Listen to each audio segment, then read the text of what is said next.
Welcome back to Now Let's Be Honest. My name is David Tate, and today we have got a brand new trailer for The Chosen Season 5, The Last Supper, to react to. And I'm not going to lie, I didn't even know that there was a new trailer out yet until 5th period Bible class, wherein one of my students told me that a new trailer was out and told me I should probably check it out. And so Fabian, shout out to you. In this video, we are going to react to the trailer, and then I'm going to break it down. I have not watched it yet, so let's get to it.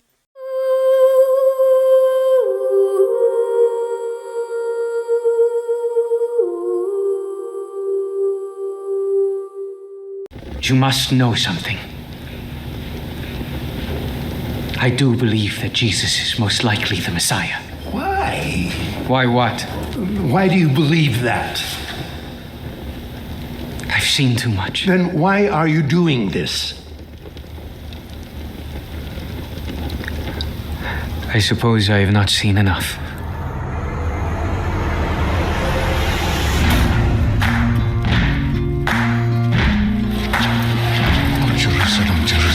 You can run on for a long time. My house shall be called a house of prayer, but you make it a den of thieves! By what authority are you doing these things?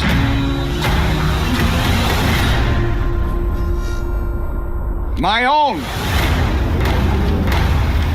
Sooner or later, gotta cut you down. We have a problem. Jesus operates entirely outside our jurisdiction.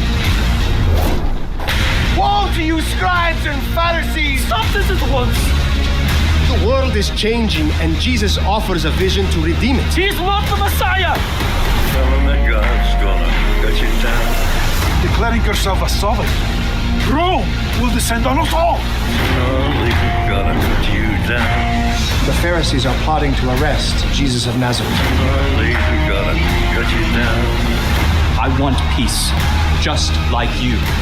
If you go through with this, our alliance is over. Sooner or later, gotta cut you down. There is talk of a collaborator from within of his own followers. Go and tell that midnight rider. City's on edge. If you succeed, I'll be the one left to pick up the pieces. Go tell that long-tongued liar. I ask that you keep your distance from me in Jerusalem these next few days. Why? Sooner or later, gotta cut you down.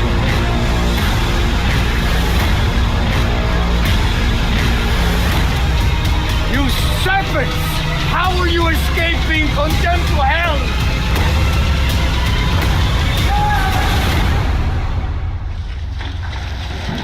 What have you done? Sooner or later, gotta cut you down.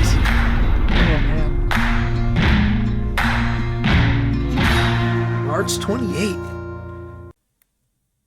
Wow. I can't remember the last time that a trailer put such a big smile on my face. That was also I don't think I ever imagined seeing a Jesus show with a Johnny Cash tune in the background, but that's perfect. That was oh wow, that was a great trailer. Okay, let's talk about it. We're probably going to go back through it and stuff again, but just first thoughts. Great trailer. Probably genuinely just given my reaction, probably the best trailer they have released, and that could probably be a recency bias thing, but genuinely like just from a cinematic perspective, that was probably the best executed trailer. Like, I mean, there was one little part in there where like he whips like the whip and it cuts to another scene. It was like perfectly timed. Just this trailer was really well put together. It's really cool just to see how far The Chosen has come just from an artistic perspective, right? It was always good from the beginning, but it just gets better and better with time. But they actually showed a lot more in that trailer than I expected them to show. At the very beginning, there was kind of like that lingering thing just between Judas and Caiaphas, and I was beginning to wonder if maybe it was just going to be a long extended clip and then a few things at the very end. But they actually managed to pack a whole lot in there. It was only 2 minutes, 38 seconds long, but man, that was there's a lot in there. You know what? Let's just go back through it. Let's go back through it and let's see what we have to do, what we have to talk about. All right, so we open up and we have got Judas, who is right here. Sorry if like the way that I'm kind of scrolling through this, you really can't see a whole lot. It's kind of the system. But so we got Judas and he is before the high priest, and you've got the biggest 2 words right there. He says, I believe that Jesus is most likely the Messiah. Oh, yikes. Those two words, most likely there, are super, super important. And I think most people are going to probably look at this and they're going to be like, whoa, Judas, who do you think you are? Because it seems like Judas is regressing a little bit, right? Devil's advocate a little bit, or I guess not devil's advocate. I don't know. Maybe I am devil's advocate because I am literally fighting on behalf of Judas here, who is going to be, possessed by the devil. But, anyways, to push back a little bit on that, it could be that Judas is still fully confident that Jesus is the Messiah, and he's simply downplaying that because of who he's in front of, right? If he just shows up right here and says, hey, I am confident 100% that Jesus is the Messiah, well, then these people are going to just think that he is like a double agent, right? Which he kind of is. I guess they would think he's more of a triple agent, right? They would think that he is maybe handing Jesus over so that Jesus can like revolt against them or something like that. And so, practically speaking, it makes the most sense in this situation for him to downplay his confidence about Jesus, because that would then begin to explain why he is willing to betray him, which is exactly what Caiaphas says, right? Caiaphas says, then why are you here? And you see that little flicker on Judas's face, which does communicate a whole lot, right? The acting on part of Luke, the actor here, fantastic, right? You just get to see that he... he's really selling this part really well, to where you do see that this guy is conflicted.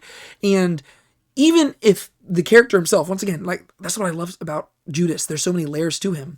And the idea of an actor playing Judas, like, there's just so many different things. Like, you have to wonder what he brought into the role and what the script told him to do and stuff like that. We'll have to see whenever the scene actually plays out where Judas falls. But if he is actually himself conflicted about this, is he aware of that or not? Like, whenever he says the words most likely, is he saying that just to kind of butter them up? Or is he just being totally honest? And he says, you know what? I was confident and it's going downhill. Given the last few seasons, well, it seems like that is probably the case. But is he that self-aware of it, right? Because in past interactions with Jesus, he still seems pretty confident, right? And I think there was even that one clip from... I'm assuming that it's before this moment right here, but there's that one clip they released a while back. I have a breakdown of it on this channel, but it's the clip whenever Jesus and Judas have that heart-to-heart conversation at the table, right? And in that conversation, Judas still seems pretty confident that Jesus is the Messiah, but there are still some hesitations, right? And so to me, I'm just more wondering, is he self-aware of the fact that his doubts are growing, or is he still in denial? But the fact that he says most likely there, I'm assuming that he's probably just being honest, and he's just admitting, yeah, I've got my doubts about this guy, hence why I'm here with you right now. And so they have this conversation. I'm not going to break down every single word because honestly, I don't remember it. I've only watched this trailer once. But they have this conversation. You see Caiaphas standing up, coming over to him, and then it's going to ultimately cut to them slapping those 30 silver coins on the table. Boom, right? Oh, and once again, speaking of how well executed this trailer is, right? I feel weird saying executed whenever the whole premise of this season is getting Jesus ultimately to head to the cross. But this trailer's executed so well. Let me just like play this part right here again. Boom! They slap it down and it cuts to Jesus entering into the temple. And what I love about this is that, again, I'm more just talking from an artistic perspective here, but the trailer kind of just slowly sucks you in to where it has this meeting between Judas and Caiaphas, and it's like an extended little scene, right? We're almost 30 seconds in already, and we've just been focusing on that. And then it's going to cut to Jesus entering into the temple, and that is going to be the main interaction that is kind of interspliced throughout the rest of the trailer, right? To where if there's really two main things that this trailer is focusing on one hand, it's Judas's betrayal, and on the other hand, it's Jesus in the temple, right? And flipping tables and stuff like that. But then throughout all of that, as the trailer goes on and picks up pace, it's going to start cutting to a bunch of other stuff, right? And so just from a storytelling perspective, really well done, right? There's like a long introduction, and then it cuts to another scene, and there's going to be a little bit like a shorter introduction, but then that same scene is going to be interspersed throughout the rest of it, and that's just really well done from an artistic perspective. But here you have Jesus, not Judas. You have Jesus entering into the temple. I'm assuming this is the day after he enters into Jerusalem on a donkey, right? We're going to see some clips of that in a little bit. But he enters into the temple, and so this will be like Monday morning, most likely. He goes in there, and he is going to see a bunch of stuff, which is going to make him very, very angry. But also, he's not going to be surprised by this. I imagine, we saw a clip of this in, I think, the last like teaser trailer they released. But we do know that on Sunday night, probably, they are going to feature Jesus sitting by himself, weaving together this whip. right? And so Jesus knows 100% what he is showing up here to do, right? The thing that we're about to see here, it is not an impulsive act. He is not just getting frustrated and losing his temper. It is a calculated move wherein he is executing his zeal against them for what they are doing, right? And so Jesus knows what he's doing here, but I still imagine he will be very emotionally involved in just the experience of it, even though he knows what he's walking into, right? And so we got that right there. Let me just click play. I'm not listening to the audio. Oh, right there. I wasn't listening to audio, but I'm pretty sure that's right where he says, Jerusalem, Jerusalem. And I don't know if he says the whole thing there, but I'm assuming he's quoting, Jerusalem, Jerusalem, would you have known what makes for peace? And this is something that Jesus says ultimately whenever he's going into the temple. Well, really when he's riding into Jerusalem. I could be getting the context wrong there. But I'm pretty sure it's whenever he's actually riding into Jerusalem on the donkey that he says this. I have to go look it up, but it's around that time period, right? So either right there or right here. And Jesus is basically grieving over Jerusalem and he begins to weep. And it's because the Jewish people have their priorities wrong, right? They think they know what will bring about peace and they simply don't, right? Everything about them is wrong, right? In reality, what they should want is they should want to serve God and they should want to draw other people to God. And that's not what they're doing. Instead, they think that Rome is the number one issue that they've got and therefore they need to rebel against Rome. And whenever Jesus enters into on a donkey, they're saying, Hosanna, Hosanna, blessed is he who comes in the name of the Lord, because they think that Jesus is here to lead them in a revolt against Rome, which leads Jesus to say, if only you knew what made for peace. But because you don't, not one stone will be left on top of another, right? And so Jesus basically predicts that eventually Jerusalem is going to fall because they're going to revolt against the Romans and Rome is going to destroy them. And I think we actually get flashes of that in here. We'll talk about that when we get there. But I think we're actually going to see a flash forward to the destruction of Jerusalem in AD 70. And I think that's really cool that they're going to do that. We'll talk about that again in a second. But right here, why is Jesus saying this right here in the show? Ultimately, whenever we see the actual show, we'll be able to say better. But my best guess is that he's walking into the temple, he's seeing the corruption, and he is seeing the actual issue with Israel, right? He is in the court of the Gentiles. And as he's going to say, this house was meant to be a house of prayer for the nations, but you've made it a den of thieves, right? A lot of times people think that Jesus' only frustration during this moment was the fact that there were money changers in the temple. That was not his only frustration. His primary frustration was actually the fact that they were depriving the Gentiles a place to worship, right? And, you've got the God of Israel being worshiped in Jerusalem. You've got God-fearing Gentiles who have come here to worship, and they don't have a place to worship him because they have put these money changers here. And Jesus is furious about this because it shows that while Israel looks very pretty on the outside, it's very corrupt on the inside. I'm hoping that during the season they'll also show Jesus cursing the fig tree, which, historically speaking, happened right before this, right? If you're reading through the Gospels, as Jesus is getting ready to enter into the temple, before he starts flipping tables, he curses a fig tree, right? Because the fig tree had a bunch of leaves on it. It looked like it should be bearing fruit, but when he came closer to it, there was no fruit at all, right? So he curses the fig tree. He goes in, he flips tables in the temple. The next day, this is if you look at the Gospel of Mark, right? Whenever you see the chronology really laid out there, Jesus entering into the temple again. This is Tuesday morning. And he passes by the same fig tree, and the fig tree has wilted. And the whole point of that story is that, the whole point of that story is that the fig tree represents Israel, right? Israel looks very beautiful on the outside. It looks like it's got all these leaves. It should be bearing fruit, but upon closer examination, it's fruitless, right? And it's corrupt on the inside. And therefore, just like the fig tree, Jerusalem will wither, right? And Jerusalem will be destroyed ultimately whenever the temple is destroyed. And in many ways, Jesus flipping tables in the temple prefigures that, right? He sees the temple. He's frustrated by the lack of fruit inside of it. He's frustrated by the fact that they are denying the Gentiles a place to worship. And therefore, he starts flipping tables. And he ultimately, predicts that this temple will be torn down. Ultimately, he's going to be talking about his body being the temple that is torn down and then raised up after 3 days. But the physical temple itself will also be destroyed, right? And so that's kind of what this is all alluding to. All right, I'm going to play a little bit more again, but this time I'm going to be listening. You can run on for a long time. My house shall be called a house of prayer, but you make it a den of thieves. Yeah, my house shall be called a house of prayer. You made it a den of thieves. He's quoting from, I don't remember if it's Isaiah or Jeremiah. That's going to bother me. It's probably neither of those. I'm pretty sure it's either Isaiah or Jeremiah that he's quoting there.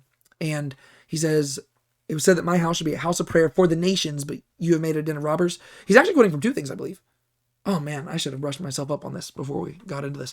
But that's the exact quotation I was just talking about right there. And what I love here is that they've got both Jews and Romans here, and you see that Jesus is, he's getting both of their attention. And to be fair, Atticus has been paying attention to Jesus forever. But the fact that they're both here, very interesting. Culturally speaking, this is the only place where Romans could enter into, right? Romans could not go beyond this place, which does tell us that they are depicting this as being in the court of the Gentiles, right? Because a Roman could not enter into the inner courts, like the court of the Israelites, the court of the women, and stuff like that. But yeah, so we see that he's confronting the high priest Caiaphas, who was featured earlier with Judas.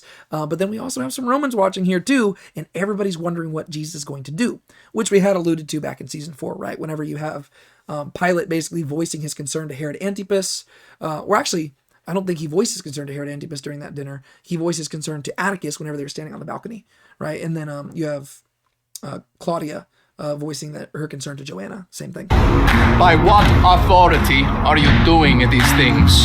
Oh, I love this, right? This is going to be a quotable moment, right? This is the same as like, I am the law of Moses, right? You can tell that's what they were going for here. By what authority are you doing these things? My own. Oh, great. Like that I think that's when I probably started smiling whenever we were watching it. Is that specific quote in the Bible? No. But it is an interpretation and a legitimate interpretation from Scripture, right? Because the whole point, sometimes people miss this, right? Because Jesus goes in there and he says, my Father's house, right? He calls the temple his Father's house. Well, what's he referring to? Well, he's saying that he is the Son of God, and therefore he has claim over this house, right? He is saying that he has special claim over this house even more than the high priest himself. And then later on, so they do actually ask that question, like ultimately where they're heading with this. What they're doing is they're blending two accounts together, right? Whenever you look at the Synoptic Gospels, they place the cleansing of the temple near the end of Jesus' ministry during the final week, right? If you read the Gospel of John, this is found in John chapter 2, and it's at the beginning of Jesus' ministry. And people will argue whether or not these were two separate events or they're the same event because there are enough differences to argue that they are different. But in the chosen universe, they're blending them together, right? So whenever Jesus says, my house shall be, this was supposed to be a house of prayer for the nations, but you made a den of thieves. That's from the Synoptic Gospels, right? If you go to John chapter 2, though, you've got this point where the people do ask him, on whose authority do you do this, right? What sign will you give us to show us that you are who you claim to be? And Jesus responds to this, and he says, tear down this temple, and in 3 days I will rebuild it. And this is what I was talking about a second ago. Ultimately, he's referring to his body. Right? And he's referring to the fact that whenever they kill him, when he is quite literally the temple of God. If you think about it, he's actually the only real temple here because ever since they returned from the exile in Babylon and they rebuilt the temple under Ezra, Nehemiah, and all of them, the presence of God never entered back into the temple, right? And so while the temple is beautiful and while under Herod the Great they expanded it, God's presence was not in the temple in the same way it used to be. And so Jesus quite literally is the only temple that they're dealing with right here because God is dwelling, Jesus is God in the flesh, right? And so whenever they ask him this and he says, tear down this temple, I'll rebuild it in 3 days, he's talking about himself, right? They're going to misinterpret this. And ultimately they are going to quote this against him at his trial, right? They're going to get some false witnesses and they're going to basically try to accuse Jesus of being a terrorist, right? Because this is like if you think about it in that culture, right? The temple is the most important building in Jerusalem and in all Israel, right? This is like the equivalent of me walking into the White House and saying, and just if somebody from the government's watching this, I'm not claiming this, I'm using an analogy, right? Imagine that I were to walk into the White House and I'd say, you blow this place up and I'll make it better. That would get me on a few FBI watch lists, right? And that's kind of how they treat Jesus here, right? And they take his words out of context and they make it about the physical building. And so whenever they accuse him at his trial, they say this man said he was going to tear down the temple, and they're trying to make him sound like a terrorist, when in reality he's not. And they actually know this, right? Because once Jesus is killed, what do the chief priests say? This man said that he would rise again after 3 days. And so they knew that he was referring to the temple of his body, but they acted like they didn't so that they could falsely accuse him. But the whole thing is that the false witnesses' stories didn't even line up, and therefore they didn't succeed in that attempt either way. Why do I highlight all this? The reason I highlight this is because this was Jesus' response to their question of, on whose authority do you do this, right? They say, how do we know that you are who you claim to be? What sign will you give us? And he says, kill me and wait 3 days, right? And according to Jesus, he says that if they kill him and he comes back to life, that validates everything he has ever done. And according to the Apostle Paul in 1 Corinthians 15, he agrees, right? He says that if Christ did not raise from the dead, that our hope is in vain, our faith is in vain, and we are of all people most to be pitied, right? And so Paul 100% agrees with what Jesus said there. And the resurrection of Jesus becomes the litmus test of Christianity because it proves that Jesus has authority over the living and the dead, and he is indeed God in the flesh like he claimed. And therefore, if you follow all that stuff together, all I'm pointing out is that even though this exact interaction is not in the Bible, that is what Jesus is claiming. They say, on whose authority are you doing this? And he says, I am. Keep in mind that he says my own, right? So they say, whose authority? He says, my own authority, right? He is saying that he is God in the flesh, which is the same thing that he's saying whenever you look at the gospel accounts. They're just condensing it down so that the audience understands it and because it's a cool mic drop moment, right? Sorry, that was a lot of rambling and probably unnecessary, but if you've been watching this channel for long, you know that that's what I do. Sooner or later, gotta cut you down. We have a problem. Jesus operates entirely outside our jurisdiction. All right, so here we've got cuts back and forth to the temple again, and then also into the Sanhedrin's courts, where they're going to talk about Jesus. And I imagine we're going to get a lot of scenes about that because we're going to see the behind the scenes of the Pharisees and the Sadducees and just the entire Sanhedrin and all of them just gathering together and discussing what to do about Jesus. And I'm actually really excited for that. I think that the Sanhedrin episode, like the Sanhedrin scenes in season 4, kind of dragged out a little bit. And even though I found them super interesting, I will say that sometimes it felt like you were kind of hitting the pause button in the episode just to get a lot of exposition. But I'm not really complaining because I like that exposition. From an artistic perspective, it's not necessarily the best way to go about storytelling, but sometimes it is necessary. And so I'm not totally complaining, but I'm excited to see them again in this season. What? See, that was the cut I was talking about. Let me play that again. I love it, right? To where he whips the whip, and instead of us seeing the aftermath of it, it cuts to another scene. This is what I'm saying when it's just filmed really well. Woe to you, scribes and Pharisees! Stop this at once! Yeah, woe to you, scribes and Pharisees, hypocrites. They kind of gave us part of this speech back in season 4. Whenever you had Jesus healing the man born blind, and then basically he uses that as the catalyst to go into this long speech against the scribes and Pharisees, and then ultimately it leads to Raymond's death. So that's what, season 4, episode 3. So they gave us part of it there, but they're probably going to give us the rest of it here, right? So it's the same type of thing. Woe to you, scribes and Pharisees, hypocrites. There are verses in scripture that people don't talk about a whole lot because people don't like talking about angry Jesus. They like talking about the more Buddhist Jesus who's just like, peace be to everybody. But I'm excited that they're showing it, right? Because I think that there's some of the most applicational stuff ever, right? He says, woe to you, scribes and Pharisees, you hypocrites, you whitewashed tombs. You're beautiful on the outside, but you're corrupt on the inside. You go out making proselytes of the nations, but in reality, you're just making them twice a child of hell like yourselves. Jesus does not pull any punches. So I'm excited to see how they present that, and yeah, it'll be really cool. The world is changing. All right, so this scene, they released part of this scene before, and I broke it down on the channel as well.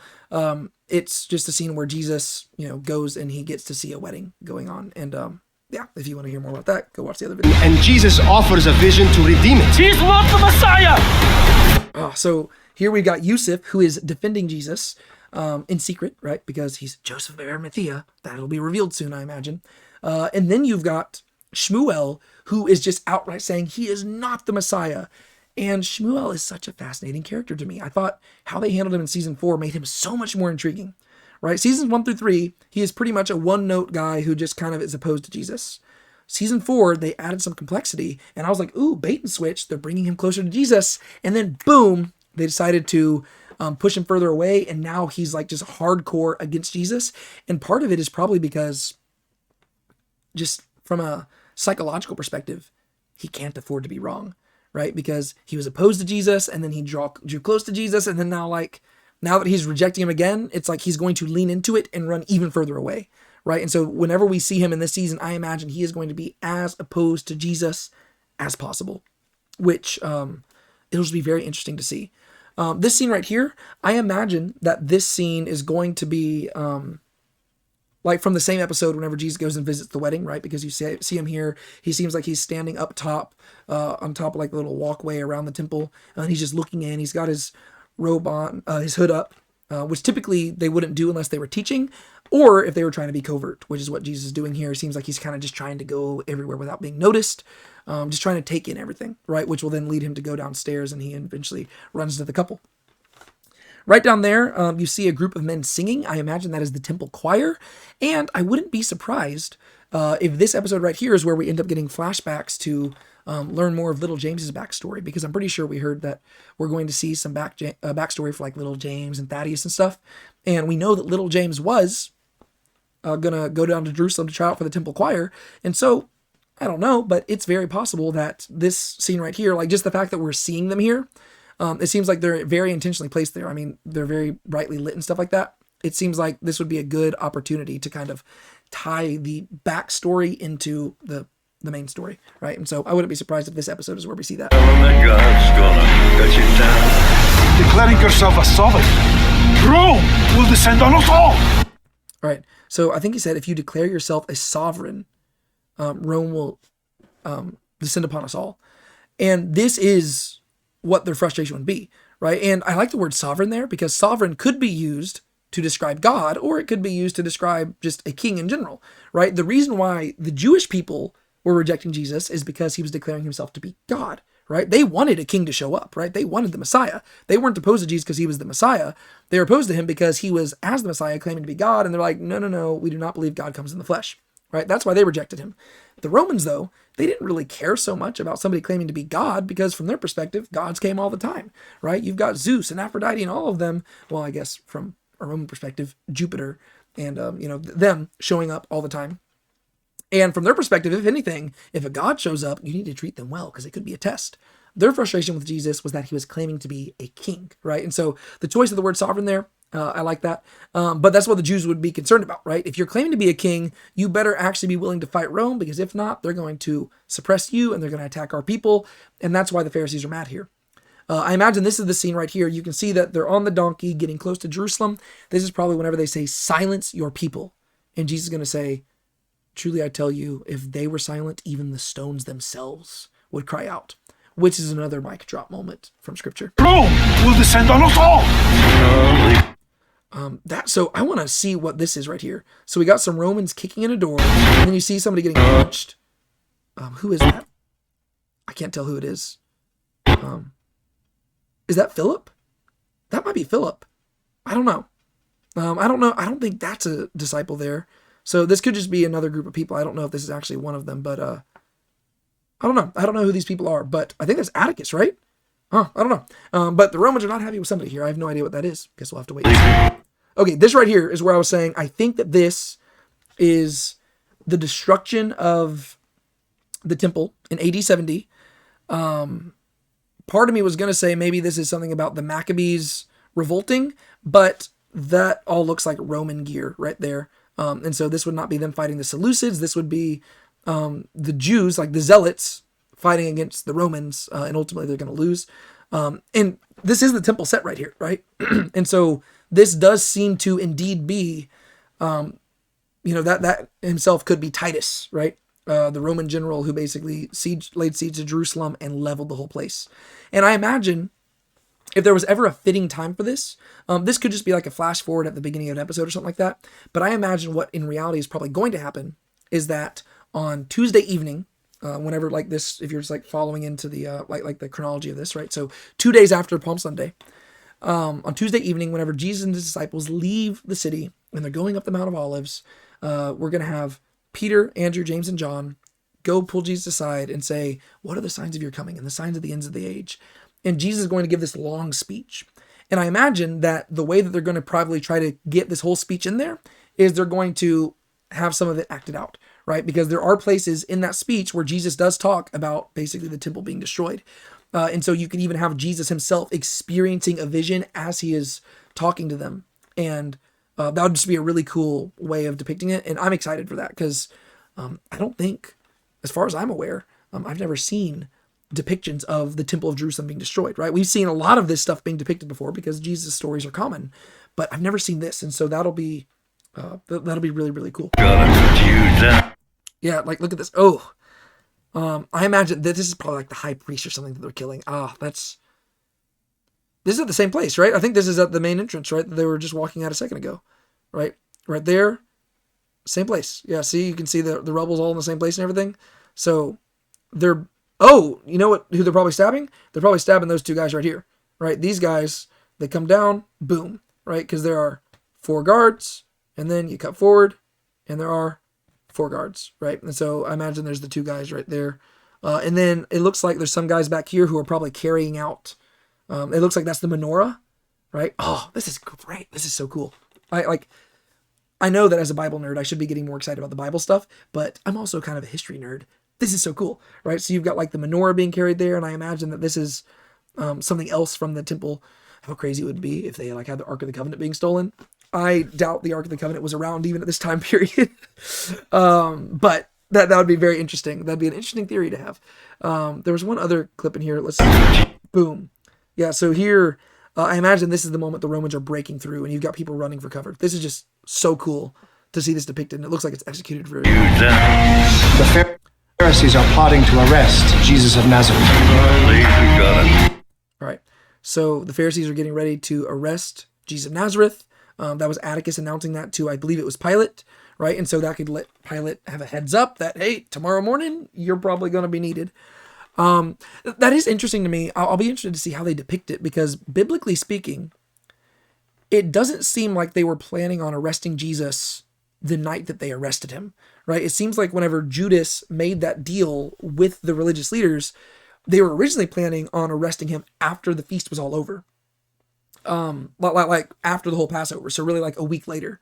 But then whenever they're at the Last Supper and Jesus says, what you're going to do, go and do it quickly, he kind of forces them to scramble. Because if you just look at the events of that night and everything, those are far from ideal circumstances, right? I mean, you've got Judas having to run out in the middle of the night, go and contact Caiaphas. They have to acquire a guard. They have to go send to get Jesus. And they have to basically have him betrayed, arrested, tried. He ends up having like 7 trials, tried several times, flogged, crucified, dead, and buried all within 24 hours, right? Because he has to be off the cross by sunset of Friday night.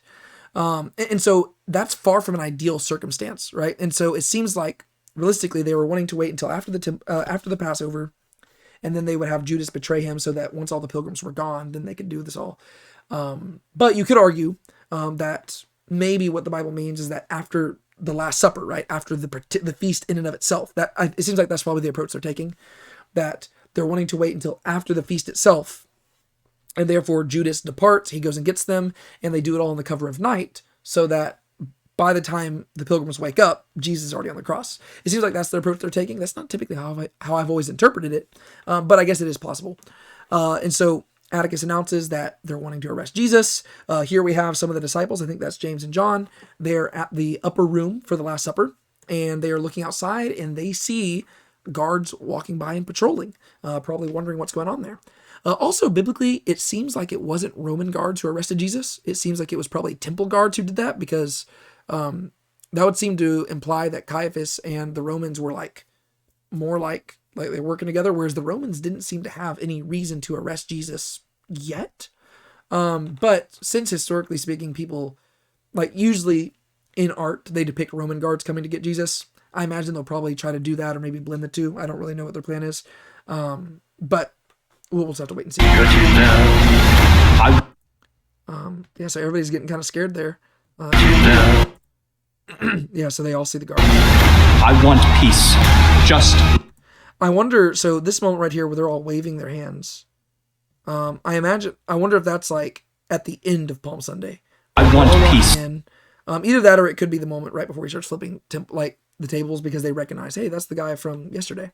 So here we got Pilate. Just like you. If you go through with this, our alliance is over. Yeah, so much stuff there. I mean, just too much for me to break down because I don't have the context behind it. But here we have Pilate saying, if you go through this, our alliance is over. What is he talking about? Is he talking about arresting Jesus? That would be interesting. But you got to realize that Pilate, he is in a very precarious situation here. And his wife talks about that back in season 4, so I don't need to belabor the whole thing. But he doesn't want anything being escalated, right? He has already been rebuked by Caesar too many times.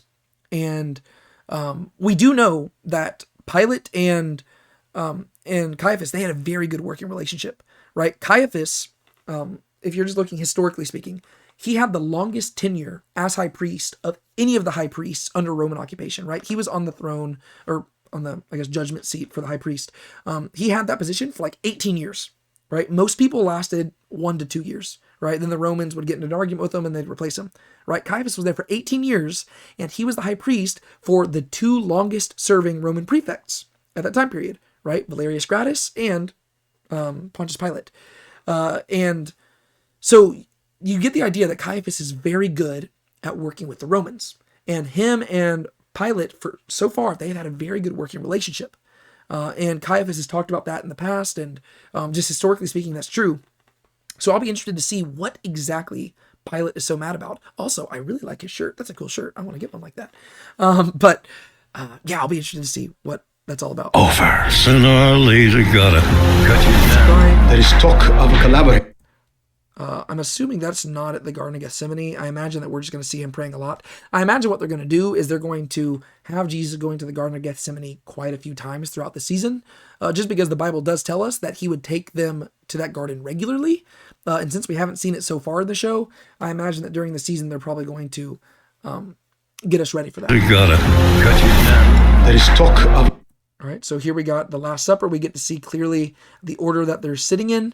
There's a few historical differences that they did for aesthetic reasons. Realistically, they would have sat at a table like this, except the table would have been a lot lower to the ground, and they would have been reclining, right? And so this is why John is described as the one who was reclining at the bosom of Jesus, right? Because they would have been reclining there. So you're not going to quite get that from how they're sitting here, but it probably would have been absolutely miserable to film as much as they're having to film for the Last Supper while reclining the whole time. And also aesthetically, it probably would have just not looked as good. And there's probably some Leonardo da Vinci influence there as well. But yeah, so here they're all standing. You do see there's a few things they preserved, right? That is just authentically true to the story, right? You've got John, who is going to be sitting to Jesus's direct right, the spot for the beloved one, right? Like usually if the guy was married, his wife would sit there, but since they're having a meal with just dudes, this would be the spot for the best friend. And then the spot to the left is the spot for the honored guest, right? And that is Judas sitting here. This is like Jesus' final, like, hey, dude, don't do this.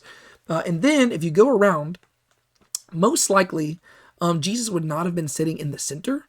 Most likely all of these people would have been moved way around over here so that John would be where Simon the Zealot's at, Jesus would be where Matthew's at, and then Judas would be where Philip is at, right?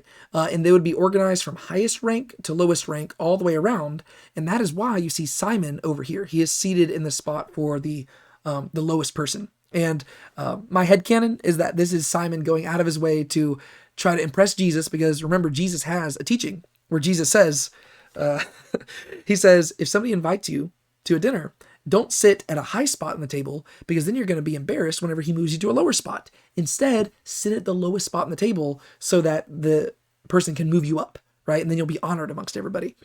And so Peter's probably like, okay, I'm going to sit at the lowest spot and Jesus is going to move me up. And then ironically, Jesus doesn't move him up. But you can see in front of Peter here, he does have a basin and water. And that's probably because he is, as the position in the lowest spot, it would be his job to wash feet. But instead, Jesus is going to be the one who does that. Collaborator from within of his own followers. I imagine that's all them going into the last. I don't know. So you've got some people being secretive here. I'm wondering if Judas is hiding in there. That'll be kind of a fun callback to Matthew whenever he used to hide and stuff like this. But it also seems to kind of be a reminder of Simon the Zealot and stuff, whenever he was in his zealot days. So City's on edge. If you succeed, I'll be the one left to pick up the pieces. Okay, so here you've got Caiaphas and Herod Antipas talking to each other.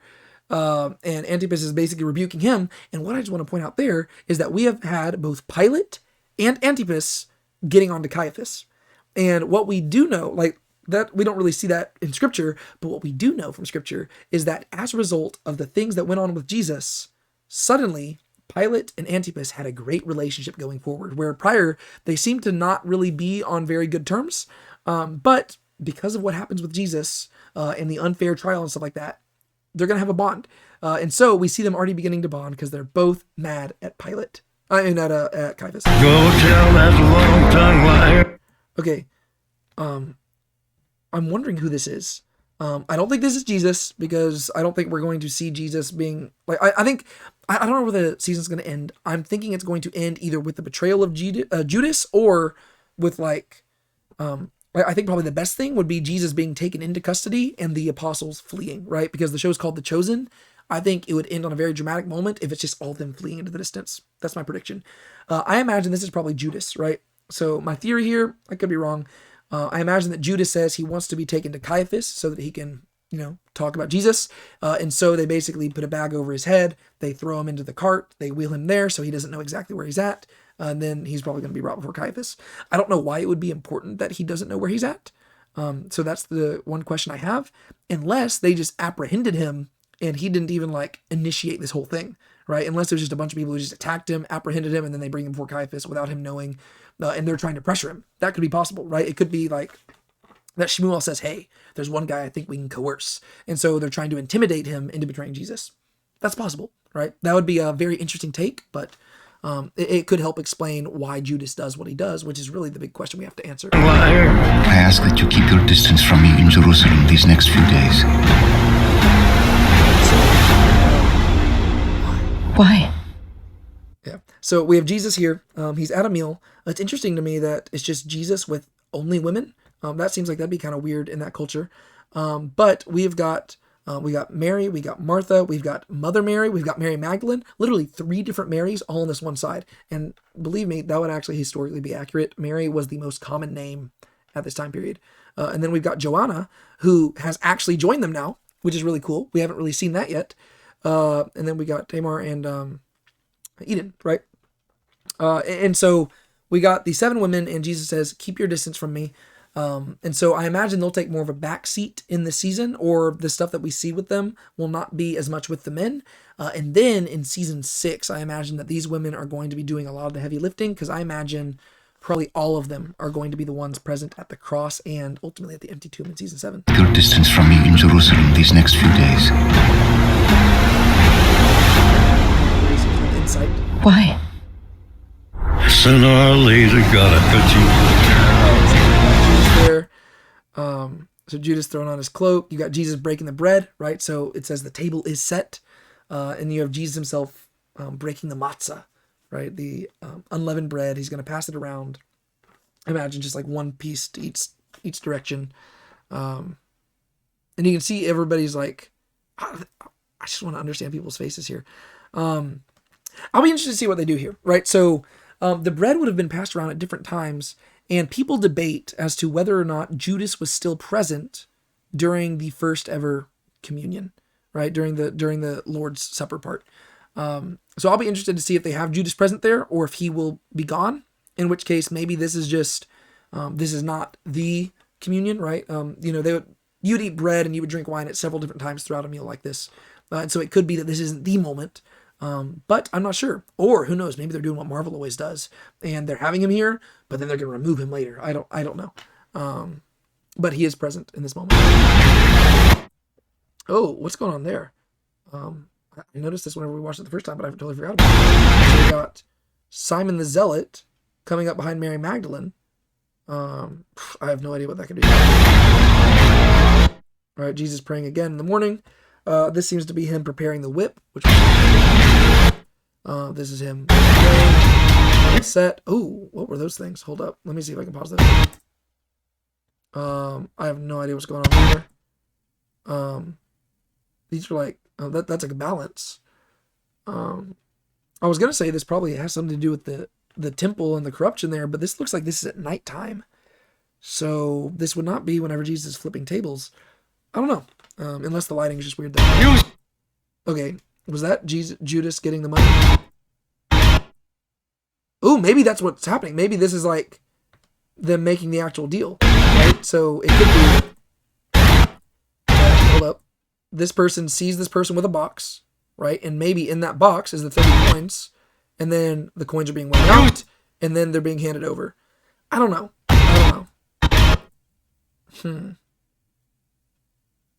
Yeah, because see, that's the same box. So those three clips tie together. I'm wondering if this is Judas receiving the money. I don't know. You stupid! Well, was this clip not in there earlier? Is that not the same clip that was in there? We saw that scene. And didn't it cut to that too? Was that in there twice? That's kind of weird. All right. Oh, there's a better clip of that where we actually see that is the menorah right there. Okay. So this seems to be just literally a few seconds after what we saw before. I imagine this scene right here, just because it's so big budget, I imagine that like it's not going to be a super long scene because pretty much everything we've seen from it is like the same shot, right? So we saw them walking out, we saw them carrying this, but they were like back here, and then we're going to see the same another angle. How are you escaping condemned? Oh, so much to see there. For hell! Ooh, look at that. Jesus just kicking stuff over.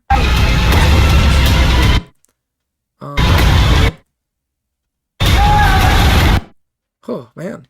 He might have knocked that guy over, too. I think he did. What have you done? Oh, that's great. So this moment right here is probably, I imagine, one of the tipping moments for Judas. Because if Judas's whole thing, we've seen this throughout the show, and I believe this is probably true as well, just historically, even though the Bible doesn't tell us that. Judas was probably just like the other people, wanting the Messiah to lead a revolt against Rome. On Sunday, Jesus rides into Jerusalem on a donkey. Everybody declares a Messiah. If there was ever a moment to gather together an army, it would be then, right? Everybody's unified around him. This is the moment to charge Rome. The last thing you want to be doing if you're wanting to lead a revolt is dividing the people and challenging those in authority, right? You want those people on your side. And so Judas right here, this is the moment where it clicks. Jesus isn't going to do what I want him to do. And so he says, what have you done? Right? The Bible doesn't tell us that was Judas's reaction. The Bible really doesn't tell us that much about Judas at all. But I think that is very realistic. And I think it's just very natural, right? Whenever you see, like, if you're just trying to consider what would push him over the edge during these final days, this would definitely have been one of those things, right? And then it probably gets even worse on Tuesday, whenever he's in the temple the whole day, rebuking the religious leaders, right? Judas is probably like, what are you doing, right? And it would just make him angrier and angrier, so that most likely on Wednesday he goes in, betrays Jesus, right? So I like what I'm seeing here. Oh, just that like him just like holding the whip. Everybody's looking at him. This woman looks disgusted. Everybody's reactions are different.